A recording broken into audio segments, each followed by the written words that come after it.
Olá, seja bem-vindo ao programa inclusivo da TV Câmara de São Paulo. No programa de hoje, nós vamos falar sobre o Instituto Mara Gabrilli, que além de desenvolver ações que promovam a inclusão, também oferece suporte a atletas paralímpicos. E a nossa convidada é a Maria Aparecida Valença, que nós vamos chamar de Cida daqui para frente, que é gestora do Instituto. Seja bem-vinda, Cida.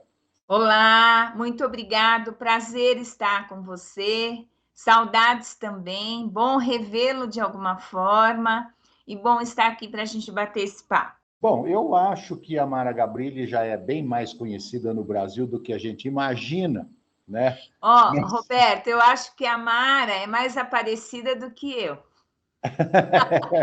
Isso é verdade, mais aparecida do que você. Mas conta para a gente um pouquinho da história da Mara e como começou o Instituto.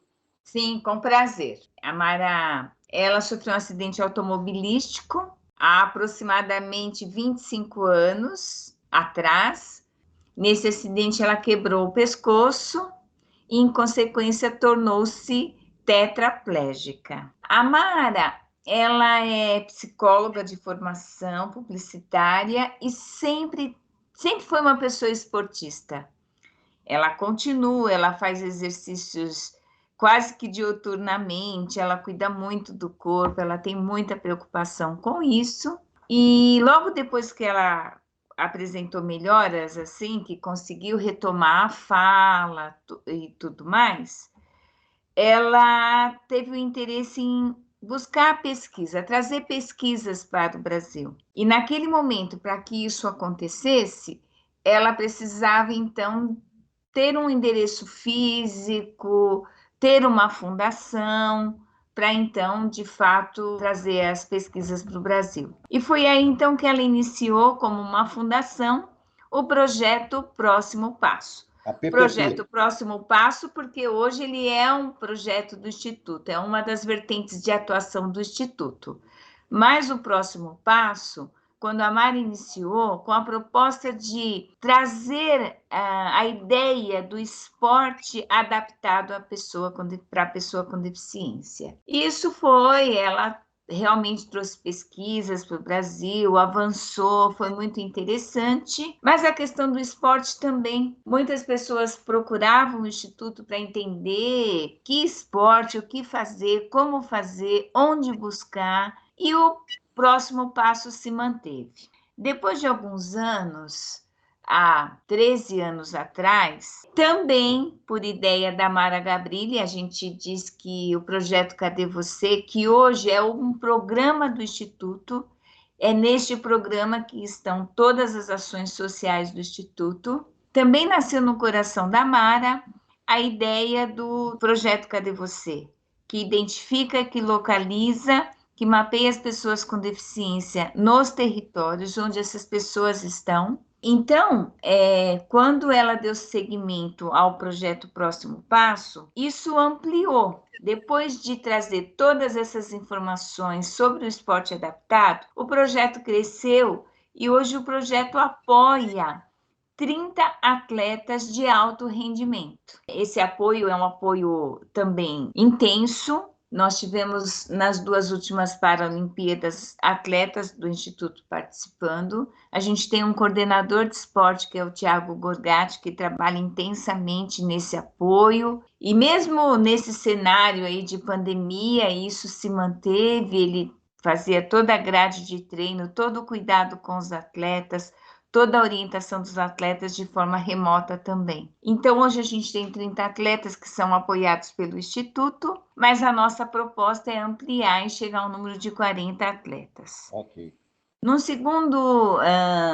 segunda vertente, a gente também leva a informação e a iniciação esportiva para a pessoa com deficiência. Isso também é uma ação que é bastante procurada no Instituto. Pessoas que tornaram-se deficientes, principalmente pessoas que nasceram com uma deficiência, que na sua fase da adolescência, jovem, até adulto, tem um interesse pelo esporte, eles procuram então o Instituto para entender que adaptações, que esporte ele pode praticar, onde buscar.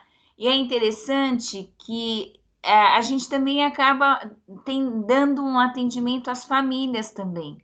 Sim. As famílias têm muito interesse em conhecer como pode ser a prática esportiva, que segurança esse familiar, né, a pessoa com deficiência pode ter. Então, isso é uma atuação muito forte também dentro do Instituto, esse apoio às pessoas que querem iniciar uma prática esportiva ou retomá-la.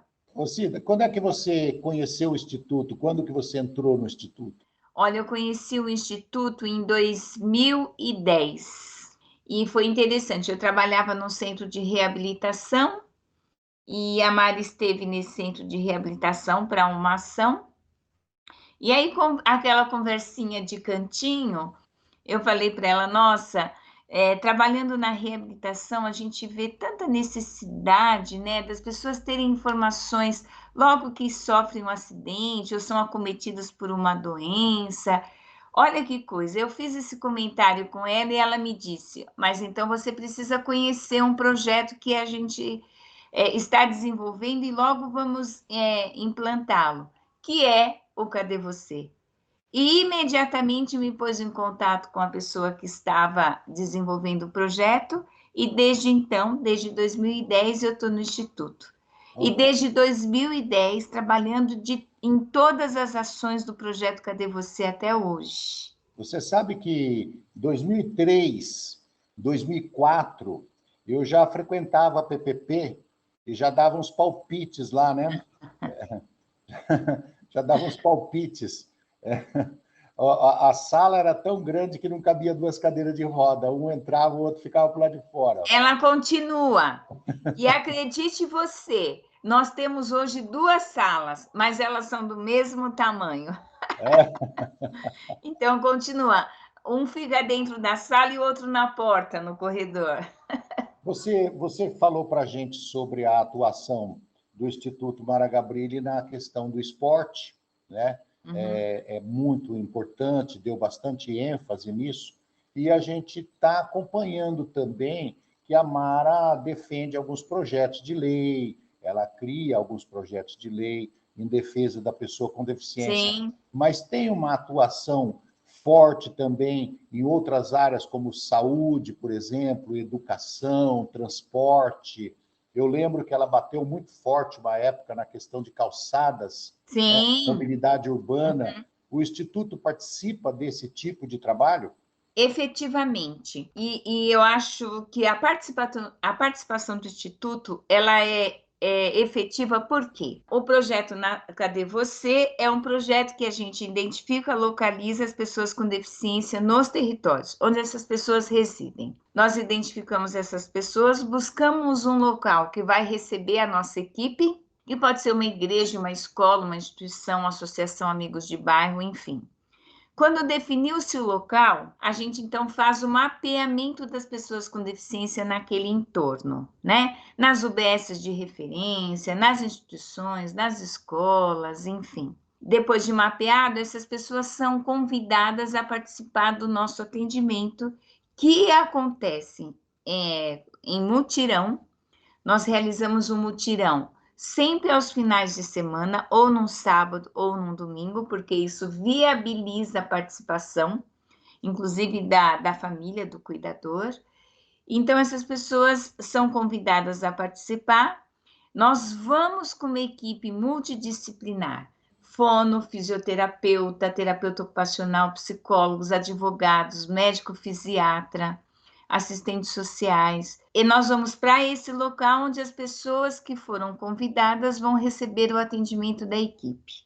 Num dia de mutirão, nós conseguimos atender 60 pacientes, o que equivale a 120 atendimentos, porque a gente também tem um olhar, uma escuta qualificada, encaminhamento e um cuidado bastante interessante para o cuidador. E aí, nesses atendimentos, antes, quando a gente está fazendo o mapeamento, quando a gente está identificando, a gente está conhecendo como esse território está, como o serviço de saúde está, como a educação, a gente já está olhando para as políticas públicas. Certo. No dia do mutirão, quando nós recebemos esse paciente e sua família, o seu cuidador, nós fazemos uma anamnese, é utilizado um instrumental para esta anamnese.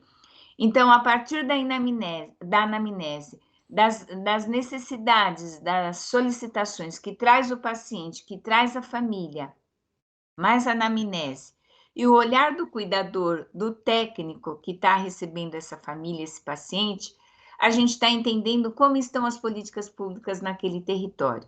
Tá. Por exemplo, eu chego numa região e a gente, escola, a gente tem feito muito mutirões em escola. E aí vem lá uma demanda de que as crianças estão aguardando há 2 anos e meio, para uma consulta com o neuropediatra, porque a rede está sem neuropediatra. Isso é um dado de política pública, por exemplo. Tá. Então, imediatamente a gente manda essa informação para o gabinete da Mara, que vai oficiar, no caso, a saúde. Vai criar uma lei.